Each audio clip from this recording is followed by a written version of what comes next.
Welcome to your favorite time of the week, Sundays in church. Amen.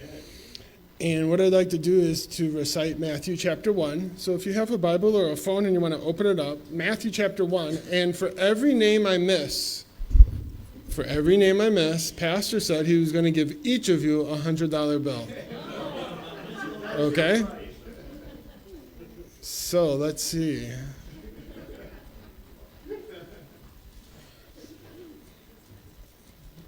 The book of the generation of Jesus Christ, the son of David, the son of Abraham. Abraham begot Isaac. Isaac begot Jacob. Jacob begot Judah and his brethren. And Judah begot Pharez and Zerah of Tamar. Pharez begot Esron. Esron begot Aram. Aram begot Aminadab. Aminadab begot Nasun. Nasun begot Salmon. Salmon begot Boaz of Rahab. Boaz begot Obed of Ruth. Obed begot Jesse. And Jesse begot David the king. And David the king begot Solomon of her that had been the wife of Uriah. Solomon begot Rehoboam. Rehoboam begot Abijah. Abijah begot Asa. Asa begot Jehoshaphat.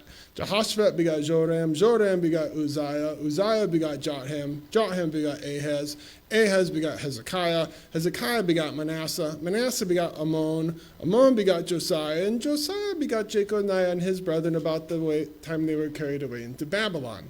How are we doing? And after they were carried away into Babylon, Jeconiah begot Salatiel. Salatiel begot Zerubbabel. Zerubbabel begot Abiud. Abiud begot Eliakim. Eliakim begot Azor.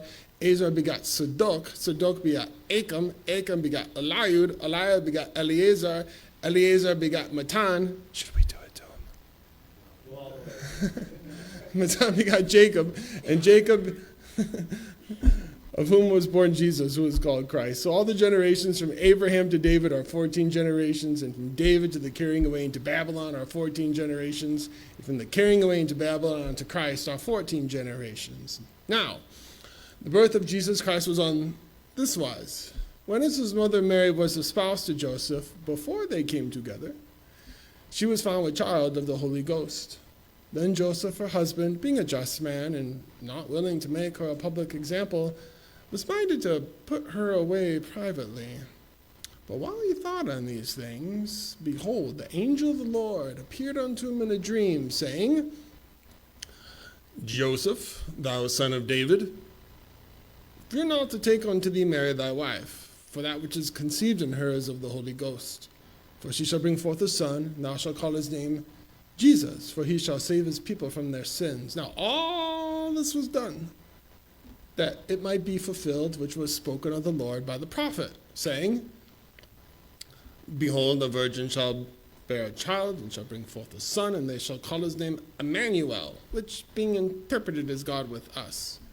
Then Joseph, being raised from sleep, did as the angel of the Lord had bidden him, and took unto him his wife, and knew her not, until she had brought forth her firstborn son, and he called his name Jesus.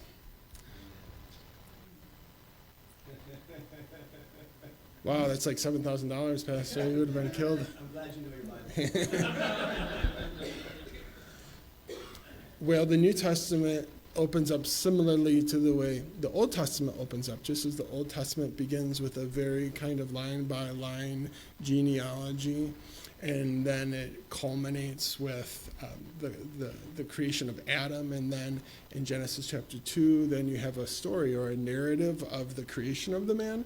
Matthew 1 kind of starts the same way. The New Testament starts the same way with this kind of line-by-line, dry, quote-unquote, genealogy. And then there's a narrative, a story to explain to you the creation, in this case, of the second Adam.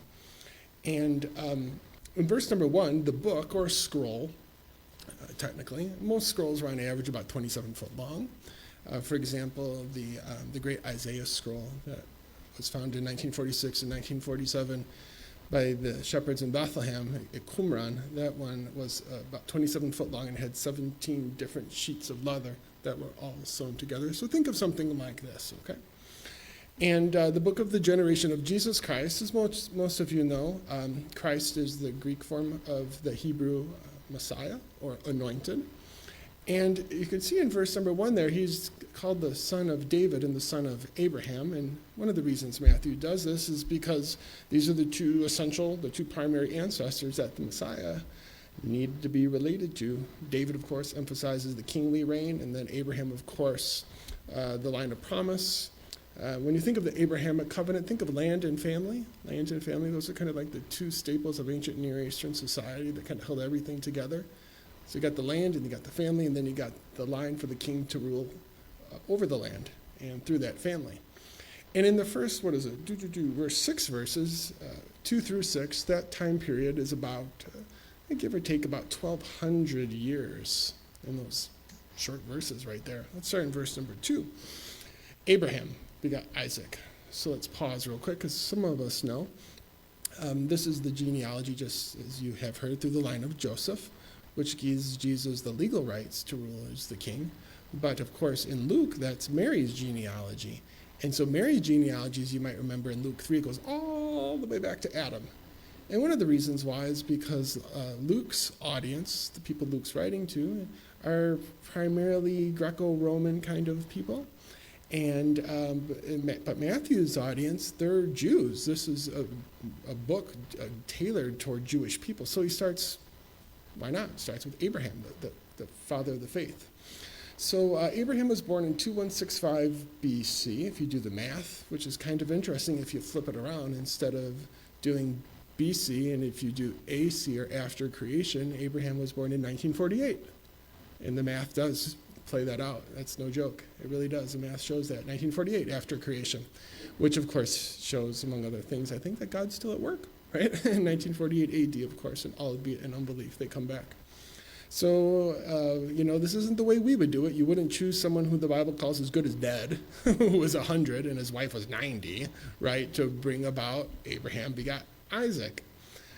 Now, speaking of Isaac, when you do the math on that one in Genesis chapter 22, and you link that to Sarah's death, which is right after that, Isaac was 37 years old when God told Abraham to take now thy son, thy only son, Isaac. I mean, how specific can you be? That shows you, that God isn't working through Ishmael, at least through the line of promise in any way, shape, or form, but specifically through this particular line. The Messiah has to come through this line.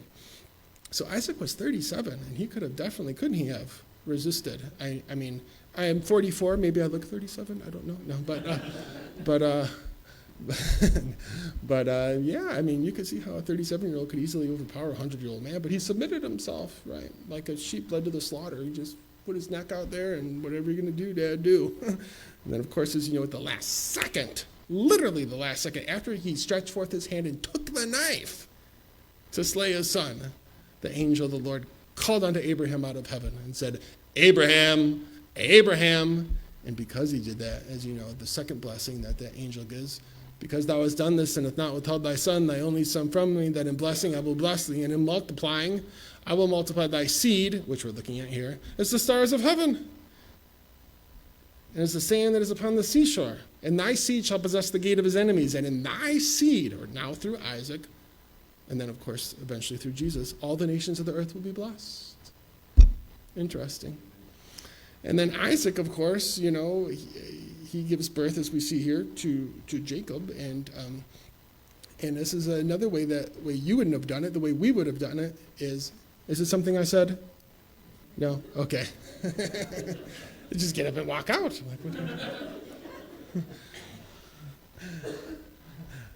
We wouldn't have done it this way. You would have chose the firstborn to receive the inheritance, right? But God didn't do that, did he? Right? God kind of seems to work counterculturally many times, right? Where he picks Abel instead of Cain, the firstborn, and he picks Isaac instead of Ishmael, the firstborn. He picks Jacob instead of Esau, the firstborn, and on and on and on. And that phrase, Jacob begot Judah and his brethren, that phrase, and his brethren, then that's the pool through which the Messiah is going to come from. So one of those 12 boys, each one has approximately 8-point-something% chance, right, of them being the person, the progenitor of that line through whom the Messiah is going to come. And, genealogies are really important to Jews, aren't they? I mean, you couldn't, like when you first came into Canaan, you wouldn't be like, I think I want to live by Haifa, by the beach, where it's really nice, and we get that nice, you got to live where your tribal allotment is, right? And, oh, Daddy, I want to really marry that boy. Well, is he from the tribe of Reuben? No.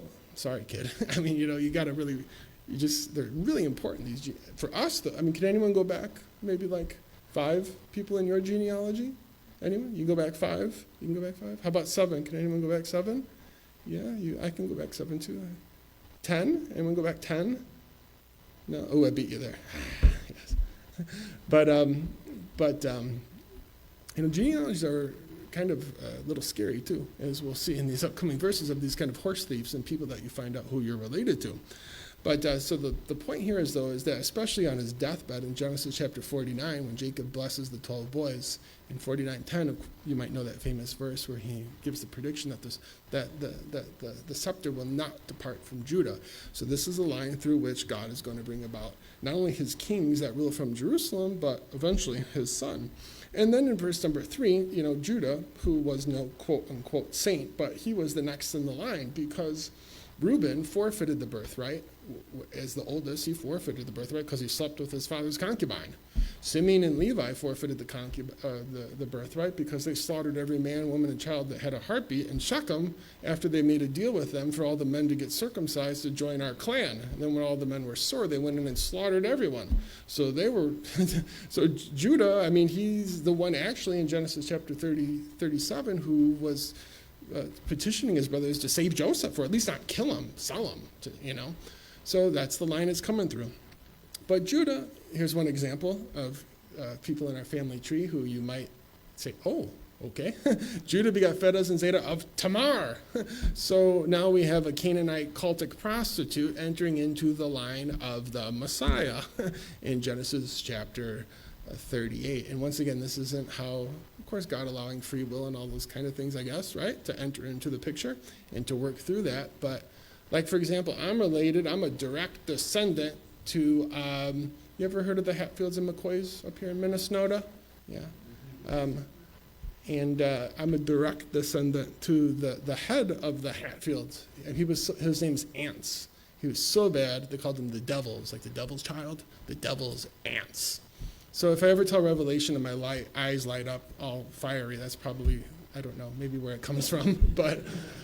But yeah, I mean, but this is, and she bears twins, Farah and Zerah, and then the line goes to Pharez. And so right now in verse number 3, you're talking right around the time of the Jews going down into Egypt for 430 years in Exodus chapter 12, verse number 40. So the guys in verses 3 and 4, they would have lived and moved and had their being under Egyptian bondage.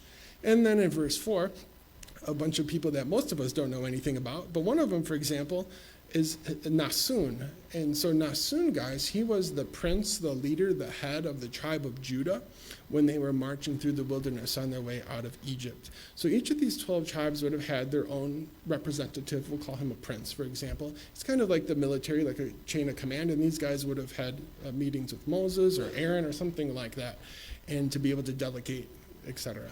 But this guy, he was also married to Nasun. He was married to the sister of, or his sister was married to Aaron, the high priest. Okay, so a very powerful, influential person. But the point here is, though, is that the line, the promise, the genealogy, it's staying within these boundaries of the line of Judah. And then we get down to, in verse number 5, we get down to the time of the period of Joshua and the judges, Salmon and Boaz of Rahab. We always read about Boaz, don't we, in the book of Ruth, right? But we sometimes don't put 2 and 2 together, that his mother was Rahab the harlot. So we can kind of pinpoint now the chronology conservatively to about 1400 BC, give or take, somewhere in that time period. And, Rahab, she comes out shining at the end, because in the New Testament, she gives a double place of honor. James mentions her as a model of faith, and so does the author of Hebrews. And then in verse number 6, so this first section, guys, has 14 names in it. Each of these 3 sections has 14 names, and that's deliberate. And this first section, it kind of comes across with the feeling that Israel was born for greatness.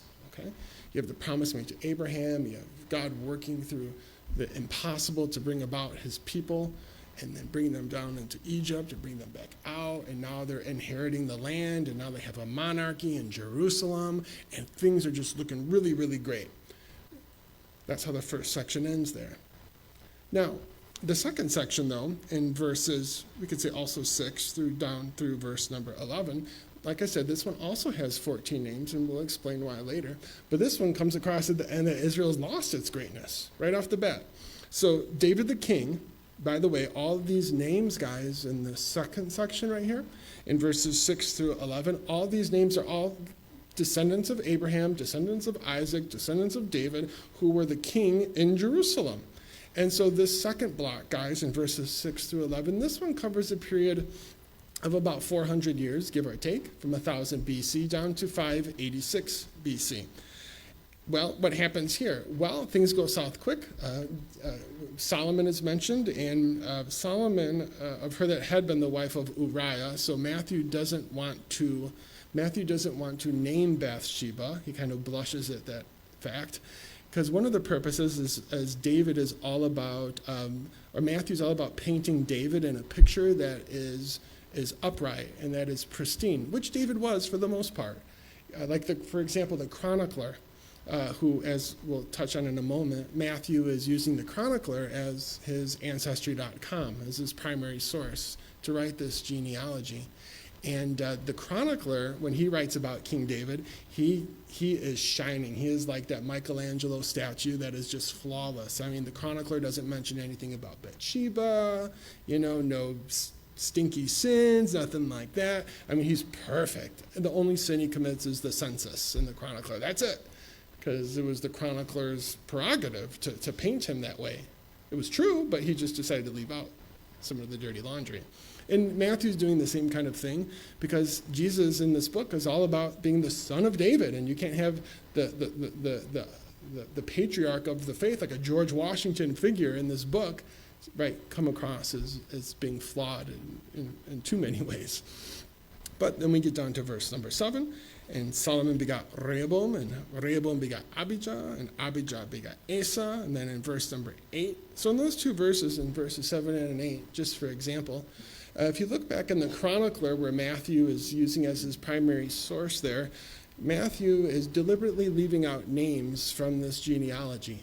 Just for example, in verses 2 to 6 right there, that was a period of 1,200 years. 1,200 years. But in verses 6 through 11, it's only 400 years. Now, I know the ages of these guys didn't go up, they went down. But he's deliberately doing that because, I'll save that for the end. But some of the people that he leaves out are the illegitimate rulers of Jerusalem, daughters, or children, I should say, of Ahab and Jezebel, like Atalia and etc., and their 3 sons. What are their names there? Ahaziah, Joash, and Amaziah, if you care. Verses 9 and 10, we start to get down now to where the clock is about to hit midnight. God has really shown his grace and his favor on the nation. He's blessed them with wealth and with prosperity and with freedom and liberty and all these kind of great things. And this golden era, this golden age of Israel has really passed.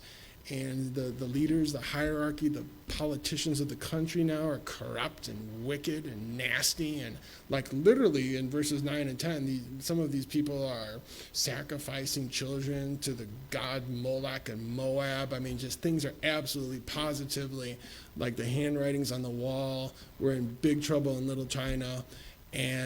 But still God intervenes in verse 11 and in the midst of that darkness and chaos gives them a light. Gives them someone like Josiah or something like that to bring about a very short-term revival. Kind of sound familiar, right? Just to bring about like a short-term revival in the country to bring light, right, for a little bit of time. And then what happens? Boom, the darkness comes back in, overwhelms the nation. And in verse number 11, God's had it with the people, and he sends the Babylonians in as his instrument to chastise them and destroy Jerusalem and the temple, and boom. Now, one name I just want to point out real quick. In verse number 11, one of those kings, Josiah, who is fantastic, as you know, begot Jeconiah. Now, the reason I bring him up is because in Jeremiah chapter 22, verse 30, Jeremiah entered into the throne room of the king, and I don't have the verse memorized. Is that okay? Yeah, okay. He comes into the king, and long story short, he curses the king, and he proclaims that none of the king's children or descendants will ever rule again from the throne in Jerusalem. There's an eternal curse put on the throne. Ooh. And so if you look at history, when they come back under Ezra and Nehemiah, 70 years later, 516 and following, they're a satrap under the Persians. And sure, Zerubbabel's there and Nehemiah's there, but they're like governors. They're not the king of Jerusalem. And then because it's Hanukkah now. Did we know that? It is Hanukkah. And the Maccabees, which is why they celebrate Hanukkah, there was no Jewish kings ruling there. And Herod the Great, he wasn't a Jew. Herod the Great's father was a Greco-Roman pagan priest in Ashkelon, according to Josephus, and his mother was, did you ever see Raiders of the Lost Ark? You know, at the end of the movie, when they're at Petra, right? That's where Herod the Great's mother was from. So and the Herod the Great's descendants, about 150 years earlier, were forced converted to Judaism by the sword. So he doesn't have an ounce of Jewish blood in him. That's why maybe the wise men say, whereas he is born King of the Jews. You weren't born King of the Jews, you snake. You slithered your way in through the back door of the smoky back room of politicians in Rome. So there's a big problem. There's a curse on the throne. And that is one of the reasons why, as we'll see, that Jesus had to go around that and be adopted. And then we get to verses 12 through 16. And these short 4 or 5 verses here, this is a time period of 600 years. And we really don't know any of the names of these guys mentioned in this section. Of course, we know Zerubbabel. Everyone knows him. But even though we don't know their names, we do know this. We have people mentioned here, like, for example, where are we? Abiud, right there. Abiud, his name, Ab, is a clipped form of Abba, or father, and Yud is a clipped form of Yehuda, or Judah. So his name means Abiud, his name means I am the father of Judah. So it shows that even in the midst of darkness, even in the midst of calamity, even though a curse has been put on the throne, right? And even though some of these guys are in exile and dispersed abroad, that the line of Judah is continuing in the midst of this darkness. You have another guy here named Elihud. El is a clipped form of Elohim, or God, and Ehud, same thing. My God, he's saying, is the God of Judah. So God is still at work, even though we're in this intertestamental period where we have no books, right, that are in our canon between Matthew and Malachi. It's this period of darkness and silence, but God's still at work. And then, interestingly, in verse number 16, you probably notice here that it says, so-and-so begat so-and-so and so-and-so. By the way, when I was a student in Jerusalem, that's where I met my wife, by the way. She's from St. Cloud, wherever that was. And I was from Illinois, and then we met there. She called her mom and dad. I met a guy in the Middle East, Mom, Dad, I'm so excited. And they're like, whoa, time out. No, it's okay, he's from Illinois. I'm like, okay, I guess. But anyways, when I was a student there, I would go into the old city, because the school I went to, it's located right on the tip of modern-day Mount Zion, right? Like down there is the Valley of Gehenna, you know. And I've seen hell freeze over. I was in there and it snowed before. And, well, not really, but I used to go into the old city all the time and get energy drinks. I don't do that anymore, okay. But they're not good for you. And, but anyways, I'm walking by, and on the western wall of Jerusalem, not the western wall, not the Kotel, but the western wall of Jerusalem built by Suleiman the Magnificent. So I'm walking by, and there's 100 Jewish yeshiva students, like seminary students, college guys, and just me. I'm like, oh, God, what are you doing to me? If they're there on the way back, I'll talk to them, okay? Right? You've done that before, right? If they're there on the way back, I'll talk to them. So I go into Jaffa Gate. By the way, all the gates of Jerusalem, they're named after their final destination, like Jaffa or Damascus or Zion or whatever. So I go in and, oh, there they are, you know. So I told them this from memory because I thought they would like that. I didn't start with verse 1. Why would I do that? I don't want them to rip me to shreds right away. So I just started with verse 2. Abraham begot Isaac, and Isaac begot Jacob. And they're with me, and this is great, you know. Wow. And then you get to, oh, Jacob begot Joseph, because everyone here begot someone. And then you see right there in verse number 16, the husband of Mary, of whom was born Yeshua, who was called the Mashiach. And I booked it back to the school. No, I didn't book it. I kind of just walked fastly, you know. But as you can see there, he didn't begat Jesus in verse 16. And among other reasons, what that demonstrates is that Jesus, because he's adopted, he's the legal heir, right? He can get around that curse that was put on the throne by God. In Jeremiah chapter 22, verse number 30. But then we have this third section here, like a 14 names, that kind of climaxes once again with Israel's born for greatness, because you have the proclamation, the announcement of the king. In verse 17, you got all the generations from Abraham to David, 14, David to Babylon. Am I off that much tonight, people? No? Okay.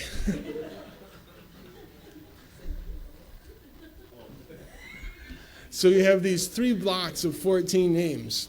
Why is it 14, Tom? Why is it 14? It's the same reason why when you go to Bethlehem, remember when you go into Bethlehem at the Church of the Nativity, and you go down to the cave? See, if Pastor and I weren't married, we could probably be friends at a monastery in the desert somewhere. Yes, but we're happily married. I'll just stop there. Anyways, when you go into the place where, according to tradition, X marks the spot where Jesus was born, there's a star with 14 points on it.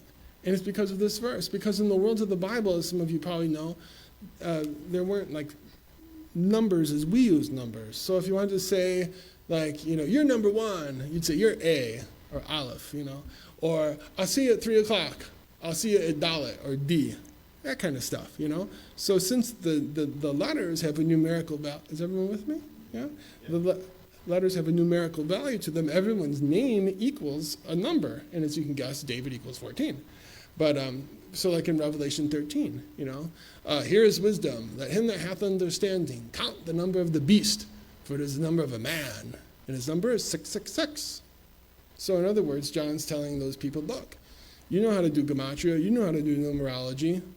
I don't even know how to do it yet. I will one day. What you need to do is you need to count the numerical value of all these world leaders, right? And if their name equals 666, keep your eyes on that person. Okay? Do you know what's kind of funny?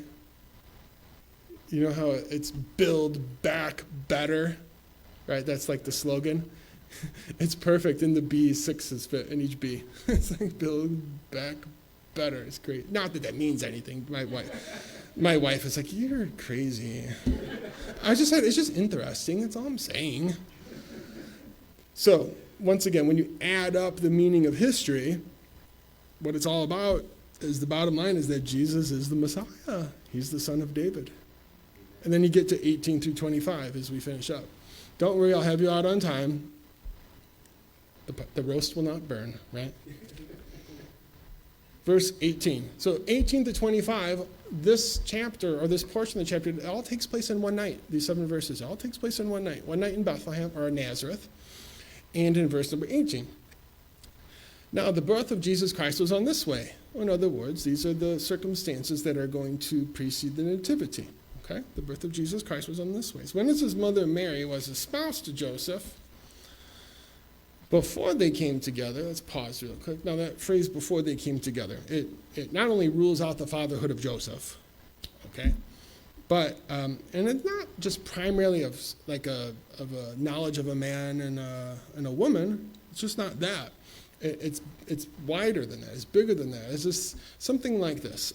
Even today, if you go to Israel and you rent a car and you go drive around the West Bank, you'll see a lot of houses with rebar sticking up out of the roof. Now, to you and I, you'd be like, oh my goodness, that is hideous. Why would you not finish the house, But to the owner of the house, guys, that's a sign of promise, a sign of better things to come, a sign of hope, because these are room additions. And so you want to marry the girls off as soon as possible. Can I get an amen? No. You just want to marry the girls off in their world as soon as possible. But the boys, you keep at home. Because the boys, especially in antiquity, they're your social security and your safety net and your line of defense. And, they make everything run. The boys do. So when a boy would be espoused to a girl, and we'll talk about that more in the next verse, in the meantime, what he's doing is he's building room additions onto the father's house. And this is that's the first stage of the Jewish wedding. That's exactly what's going on now with us, whether you realize it or not, is we're the bride of Christ, and Christ, the groom, is in heaven, and in my Father's house are many rooms, and the same idea, if it were not so, I wouldn't have told you. He's going to prepare it. He's a tekton. He's a carpenter, tekton. He's a master builder, and he's building this. Then when he's done, he'll come back, and he'll get the girl, And then he'll bring her back to the father's house. That's all. It's not like, see, the people back then, they got it because they lived in that world and those mannerisms and etc. But we don't. So sometimes it's a little harder for us. So that phrase, before they came together, that's the gist of what he's talking at. So, of course, the Bible records some miraculous births. Sarah, who was 90. I don't even think there's someone in here who's 90. You know? Ruth, right? What's going on over there? Yes. And Manoah's wife, Samson's mom, right? Those are pretty miraculous births. But this one, of course, is the best of the best. This passage, guys, tells us about the virgin birth. That's what it does. The cardinal doctrine, one of the cardinal doctrines of our faith. So what happens next? Before they came together, she was found with child of the Holy Spirit. Uh-oh. You're living in a slow-paced, tight-knit, conservative community where everybody knows everybody. You think your neighbors know your business. At least you can get in your car and go drive somewhere. You're talking about a place where you would never leave unless you maybe went to Jerusalem once or twice a year at most. I mean, Jesus never walked more than 200 miles from his house in his life, at least what we have recorded. That's it, 200 miles. That's nothing to us. And now I am engaged to this woman in the first stage of the Jewish wedding, and she's pregnant. And I'm not the father. Uh-oh. Verse 19. Then Joseph, her husband, now notice here that phrase, she is called his wife and he's called her husband because first of all, they're still in the first stage of the Jewish wedding, the betrothal period. The second stage of the Jewish wedding is the chuppah, or put the ring on the finger and say, I do, and go on an airplane to Disney World or something like that, okay? So they're not there yet, but during that first stage, this is when they're testing each other's character. The father is negotiating the bride price and all these kind of things, testing their fidelity, etc., right? And this is when he finds out the news. Who knows? It doesn't say how he found it out, like through the grapevine, like how did word get to him that Mary was pregnant? You know, oh my goodness, this is the scariest thing on earth. So it says right here in 19 that he's a just man. And John the Baptist, his parents are called just, Zacharias and Elizabeth. So basically what it means is Joseph is God-fearing. He keeps the Torah. He's observant. He keeps the letter and the spirit of the law. He's fantastic. He's just. And because he's just and he's kind and he's fair and all these kind of things, it says right there that he wasn't willing to make her a public example. In other words, when he found out, he decided, on this night, I'm going to divorce her. It's over. It's right there in verse 19. He was minded to put her away privately. So when I wake up in the morning, first thing I'm going to do is get 2 or 3 witnesses, do it quietly, right? Because according to the letter of the law in Deuteronomy 22:21, yes, she was to be stoned to death. Now, newsflash, people always don't keep the letter of the law. And so maybe they were more liberal at this time, and there was, who knows how it worked, but I don't know. But maybe they kept the letter, who knows, who knows. But the point is that she's supposed to be executed according to the Torah. Whew. So he decides to divorce her in secret. As soon as I wake up in the morning, and in the presence of some chosen witnesses, let's try and keep this scandal to a minimum. And verse 20. While he thought on these things, that is to say, he's turned them over in his mind, and he's reached his decision. He's reached his decision. Then what happens? Just like with Abraham, because he is being, what's the word I'm looking for here? He's being obedient to his conscience. He's doing the right thing, just like Abraham was doing the right thing. Abraham stretched forth his hand, and he went all the way to take that knife to slay his son. And at the last minute, God supernaturally intervened with the angel and stopped him from harming the child through whom the whole world would be blessed. Basically, it's the same thing here in verse number 20. Once he's made up his mind, verse number 20, we have the ultimate testimony of the virgin birth.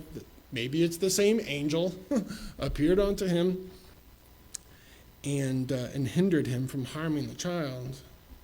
Now, what am I looking for here? Oh, here we go. Joseph, thou son of David. So what this does, among other things, is it shows us that Jesus came to have the legal status, the paperwork as the son of David, even though Joseph wasn't his father. Verse number 21. 4 more verses, guys, and we'll be done. Verse number 21.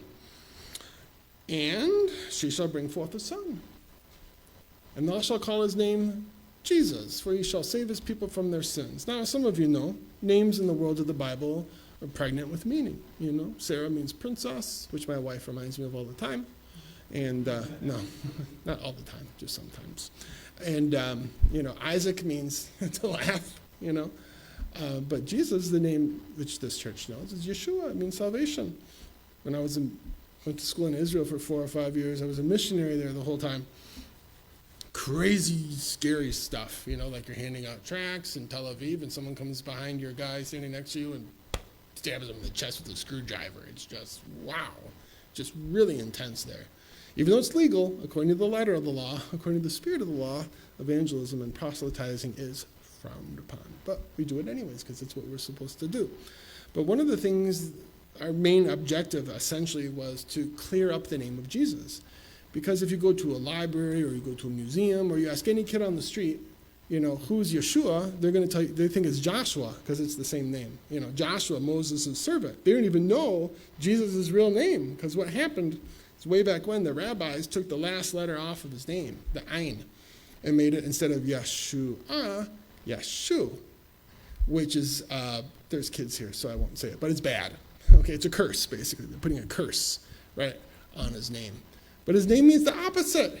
His name right here means salvation. Verse 22. Now, why did all of this happen? Why did God have to do it this way? I mean, wasn't there an easy way to go about it? All this was done that it might be fulfilled, which was spoken of the Lord by the prophet. So that phrase, that it might be fulfilled, that's used a lot in this book, 10, 12 times, whatever.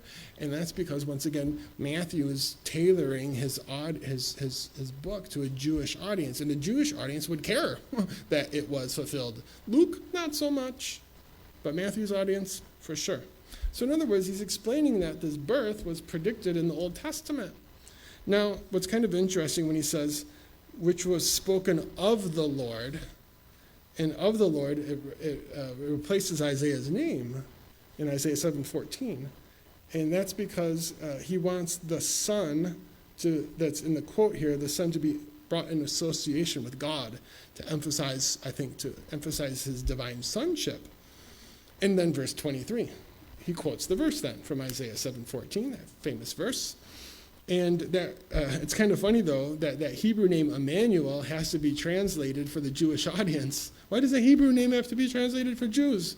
Because the Jews don't read Hebrew. They don't speak Hebrew. They're probably living in the diaspora or somewhere else like that, and they're just speaking Greek or Latin or something like that. So once again, meaning packed in a name, right? Because his name means God with us. Then he wakes up, finally. Verse number 24. After that terrible night, Joseph was raised from his sleep, and what's the first thing he does? The first thing he does is he keeps with his righteous character. He obeys the messenger that was sent. And can you imagine this guy? I'm not cut out for this. I didn't sign up for this.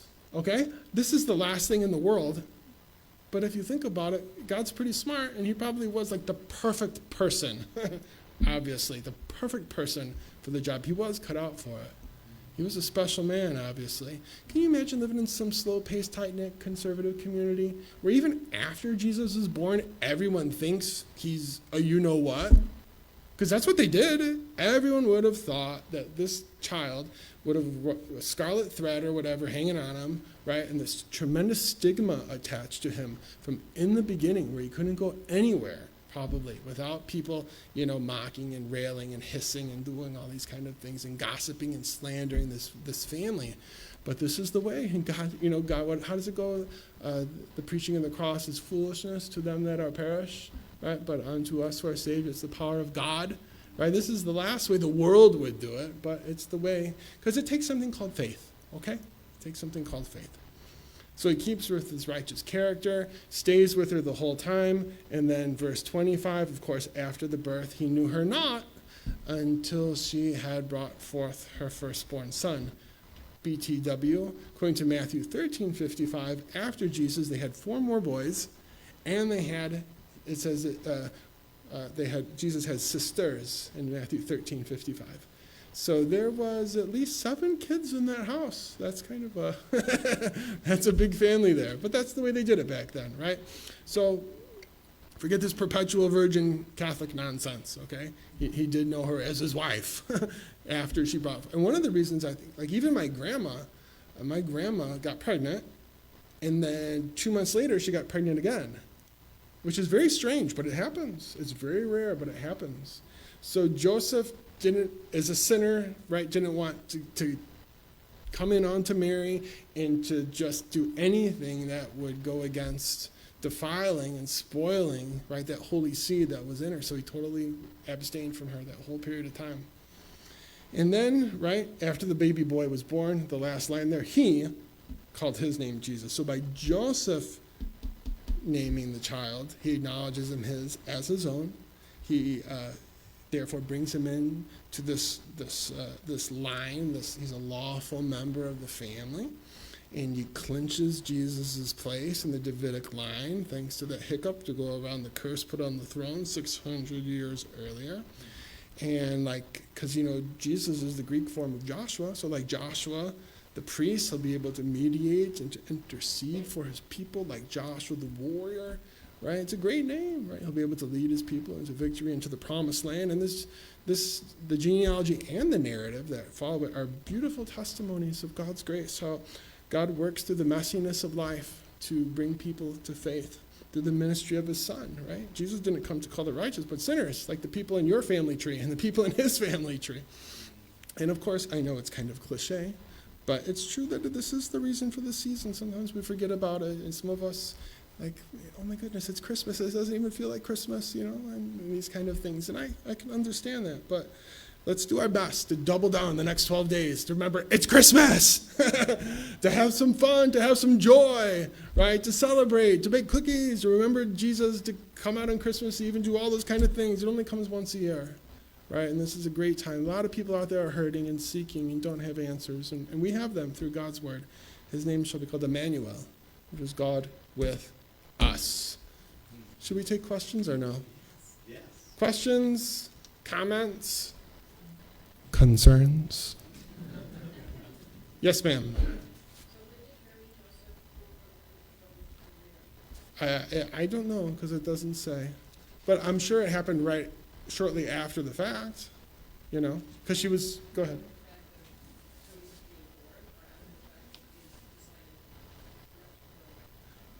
I'm not sure. She went away for 3 months. That's a good point. She did. That's a good point. Anybody else? Questions, comments, concerns? Anybody? I'm only here once a year. Yeah, maybe twice.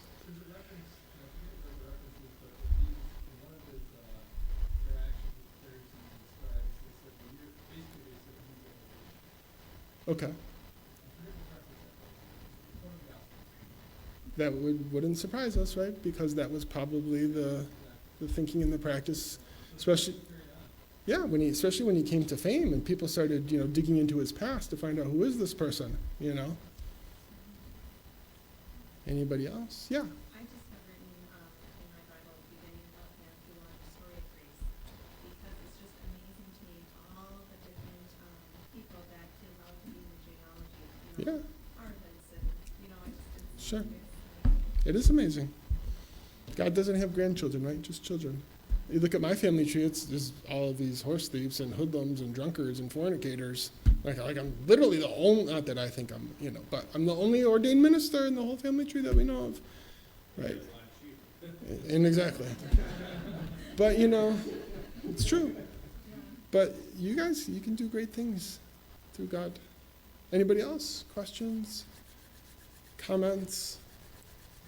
Concerns? Yeah. Explain a little more of that adoption piece. Joseph adopted him. Is that just like equal, or is that for the law? You said Joseph adopted Sure. him, bypassed the Curse put on Jeconiah. Right. just that just like equal because he married born him, or is there Ask Pastor. And I'm not pushing that off. It's just off the top of my head. I've never thought about it. It's a good question. I don't know. But, yeah. What do you think? Yeah. Right, yeah, but I'm not sure what the official, doctrine or adoption process was. Right, yeah. We could look it up, I'm sure I've got some. Yeah, I don't know. But would you have had to, because considering the fact that he knew that God had called him to this, and there wasn't another man that we could step forward and say, Right. "I'm gonna do this." He was the one. He was the one. Anybody else? Questions? Comments? Concerns? Don't you want to know what's going to happen next year? No, I'm just kidding. I think I know. I believe the gift of what, I don't know, revelation, I guess, cease with the apostolic age. So whatever I say, take with a grain of salt. I don't think that God gives people oracles like this anymore. We can have opinions, but that's just my opinion. So if you see someone on TV or something say, God said that this is going to, be careful, okay? Because it's, pretty crazy out there, and it's going to get really crazy. Buckle up, people. I'm serious. Buckle up. Tomorrow's the big day. Electoral College votes tomorrow. Brought it to Texas and 16 other states, brought it to the Supreme Court. Supreme Court said, no. It's a state issue. Figure it out yourself. Done. Party's over for some of us, and it's just beginning for some of us, right? I guess, depending on who you voted for. But, it's pretty bad out there, guys. 1/3 of all small businesses, which is the engine of our economy, 1/3 of all small businesses, just for example, in New Jersey, already closed forever in the last 8 months. Over 20% of all small businesses in our nation are already closed forever. Gone. They're gone. Just in May and June, 35 million Americans were unemployed. 35 million. 10 years of jobs gains, gone. Gone. Now some of them came back. Like at the Holiday Inn I'm staying at right now, there's nobody there. It's dead. I mean, I was just in the Chicago area for a funeral in a very affluent community. Closed. Restaurants, everything done, shut. I mean, it's going to get really worse, guys, before it gets better. It's true. Be prepared. Get out of debt. Get your family safe and secure. Go ahead. I was just gonna say, a lot of churches are actually. We were talking about that earlier. Once all the dust settles, you're going to see churches closing left and right like nobody's business. And that is going to accelerate a pre-existing condition. I'm in a different church every Sunday, like this size, give or take, 100 plus or minus. And the vast majority of the people, your church is an anomaly, but the vast majority of the people in the pew are senior citizens. Now, don't think of like 100-year-old people, but they're 65, or is it 55 or 65? 65. Okay.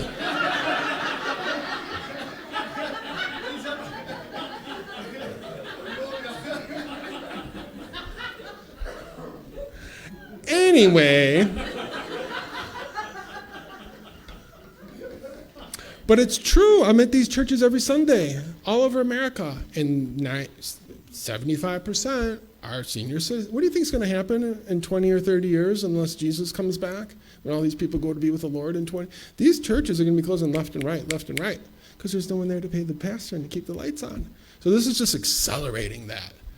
I know, like, just one summer off. There's a camp by our house in California. One summer off, the camp, I don't know how, but they said they went 750 grand in the hole, and they're gone forever.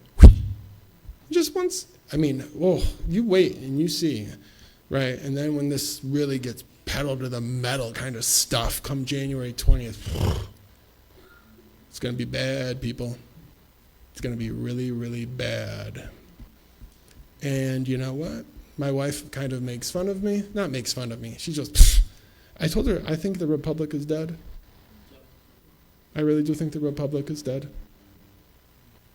How can you change the laws in those 4 states, Michigan, Pennsylvania, Georgia and Wisconsin. How can you change the law halfway through the game and then not only do that, but change the laws not through the state legislature, like you're supposed to, but by the wand of a pen of some kind of rogue Secretary of State?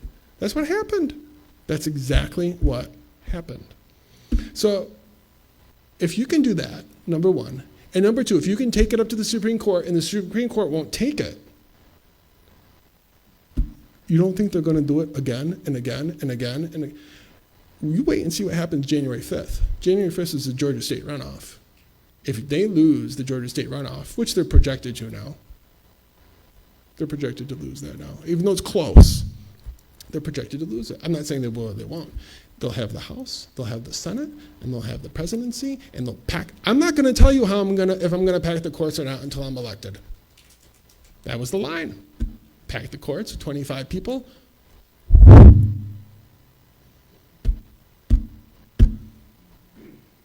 Now's the time to get right with God. Now's the time to get out of debt. Now's the time to buckle up, because I think it's going to be pretty scary. I'm a half glass full. I'm an optimist. I am by nature, but I'm also a realist. We've got to figure out, right? Got to see what's going on in the news and live and move and have our being in the light of it. Maybe I just killed our offering, but I felt led to just share a little bit. That's all. Thanks so much for having us. And hopefully we'll see you next year.